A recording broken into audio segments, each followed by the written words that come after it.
Hello there, and welcome to another episode of Cutting Through the Bullshit. I am your host, Dr. Stephanie Snyder, and I am a high performance mentor.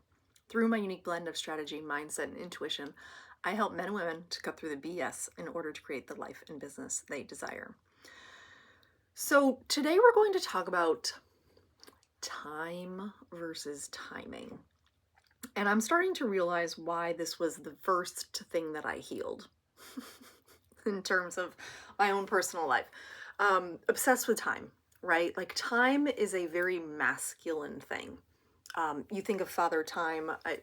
My family and I are watching all the Christmas movies, and they're the Santa Claus movies with Tim Allen. And one of the characters in there is Father Time and Mother Nature, right? Father Time is masculine. It's very set in stone. It's rigid. It doesn't change. Timing, on the other hand, is very feminine. Constantly changes, right? And this is something that I have faced again and again and again and again and again, learning to trust the timing of things. And now that I'm saying that out loud, there are a million examples that are coming to my mind. So we're going to share some of them. So I remember probably the very first awareness that I had of this was back in 2011. The military was doing this weird thing. I would equate it to like Russian roulette. I don't even know what it was, but they were just randomly, it seemed random, maybe it wasn't, but they were randomly selecting people that were no longer eligible to stay in the military. Like, they were removing them from service. And my husband was on this list of being eligible to be removed. And I was just getting ready to start my Ph.D. program. But at the time I was in a master's in education, and I had a professor call me at the beginning of the semester. So it was fall semester of 2011. And he said, "Is there anything that I can pray for you about?" And I said, "Yeah, actually, we're in a kind of a weird transition, right? Like, we don't know if we're staying in the military. We don't know if we're getting out of the military, and it's giving me a lot of anxiety." And so he prayed for me about it. And then he said, and then I had kind of this conversation with myself about, is there anything that I can do to influence this decision? Right? Like, because I'm a little bit of a recovering control freak. Full disclosure, definitely recovering control freak, right?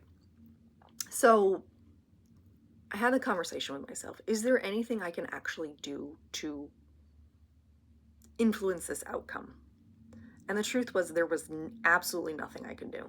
Zero things. There was no one I knew that I could call. There was no, like, favor that I could throw out there because I didn't know anyone in the military world, or like nothing, right? There was literally nothing that I could do aside from surrender and pray about it. And so that's what I did. I gave it to God, and I said, okay, well, whatever happens, happens. I'm not going to worry about the outcome. It'll be totally fine. And it was like the 11th hour that we got the phone call from my husband's commanding officer that he had been allowed to stay in. He was approved to re-enlist. It was just so interesting. It was such a great lesson in, like, the timing of things, right? Because I knew we were going to be okay no matter what. And so if we were staying in the military, that was fine. If we were getting out, that was fine, right? I wasn't worried about it because we would be together, our little family, right? And so it was just interesting how it came through at perfect timing as opposed to on my time, right? Because I would have wanted to know a year ago, right? Like, just give me the plan. I would love the plan in advance, and then I would know. And I'm sure other people are like that as well, right? And then another recent example here, I'm actually looking at it in my backyard right now, is my pool. So if you've been following along with me for some time, you know that this was a labor of love. It was, excuse me, it was in, I think it was in February. It was in January, February, early in the year, we sat the kids down and had like a family meeting because we were deciding whether or not we were going to go to Hawaii for a couple of weeks, because my husband's job was supposed to be traveling there, and we were going to go see him and visit and see Hawaii, right?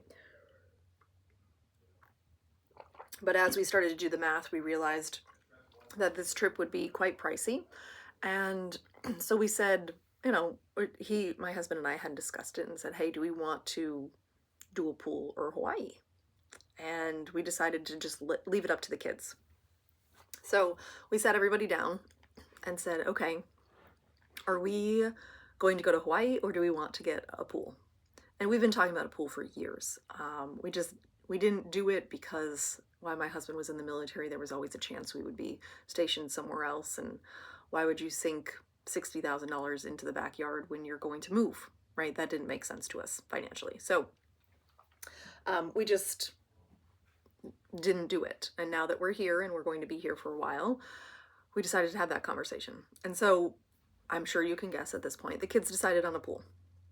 And so I thought, great, we'll have this pool by Memorial Day. This will be awesome. We'll have it, it will be all done and finished in time for Keegan's graduation party. And I had a perfect plan in mind, right? Perfect. And so we had the pool guy come over. He gave us a quote. We laid it out. And then he said, okay, you need to get a survey done first. And I said, okay, great. So I called the survey company. They did the survey. We got the survey results back a couple weeks later.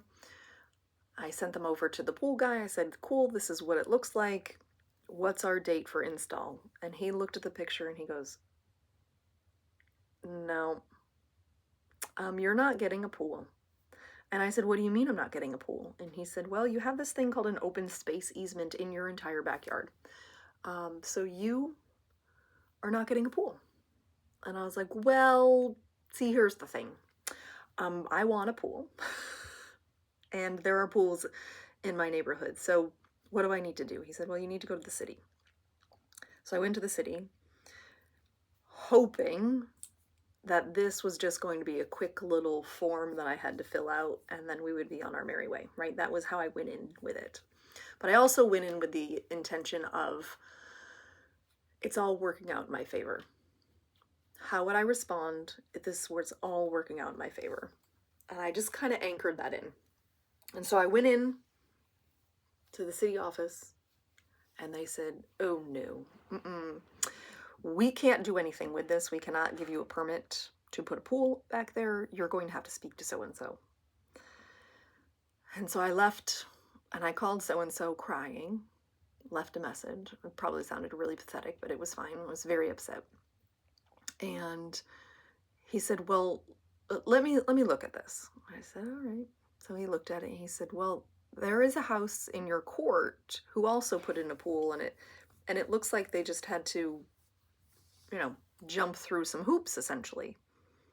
And I was like, cool, I can jump through hoops. That's no problem at all. Just tell me what I need to do. And so there was like no checklist. It was like trial by fire kind of a thing. And so the install for the pool just kept getting delayed and delayed and delayed and delayed and delayed and delayed and delayed. And it was not looking like the pool was happening at all for the graduation party. And initially I was annoyed and angry about that because that was the whole plan. Like, that's why we had pushed the graduation party out so far from the actual graduation, because we wanted to have the pool for everybody. And then the pool happened the week after graduation. And the beauty of this timing was that I got to enjoy the graduation party and be done with the graduation party. And then we got to really enjoy the pool just as a family after the graduation party. And I got to enjoy the process of the pool instead of stressing about the process of the pool in angst with the graduation party, because our yard was ripped to shreds. I mean, just with all of the equipment and the sand and the dirt and all the moving and everything. Like, my yard was pretty for the graduation party, and it was ripped to shreds the following week. And so the timing of it was actually quite perfect. Would I have liked it to have happened Memorial Day week, had the pool put in? Yes, for sure. Because then we would have had the time to do all the other things. But it worked out quite beautifully.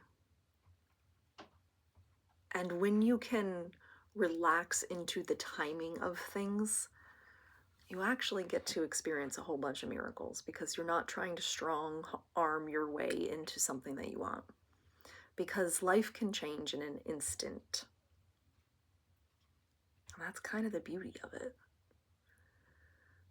So, from one recovering control freak to hopefully another, I really challenge you, especially during this holiday season, to just sink into the timing as opposed to trying to control the time. So, I'm sending you a whole lot of love. I hope you have an amazing rest of your day. And if you are interested in working with me, there are spots available for my private coaching in the new year. I also do have some activation sessions available, because I don't believe you need another course, you just need a breakthrough. And so that's what I focus on during that time. If you are interested in either of those, you can find me on Instagram, Stephanie Snyder, Ph.D. All the information is in the show notes as well. And if you got value from this, I would be honored if you would share it on social media, Instagram, Facebook, wherever it is. And I'm sending you a whole lot of love. As always, be you, because the world needs more of you. Bye.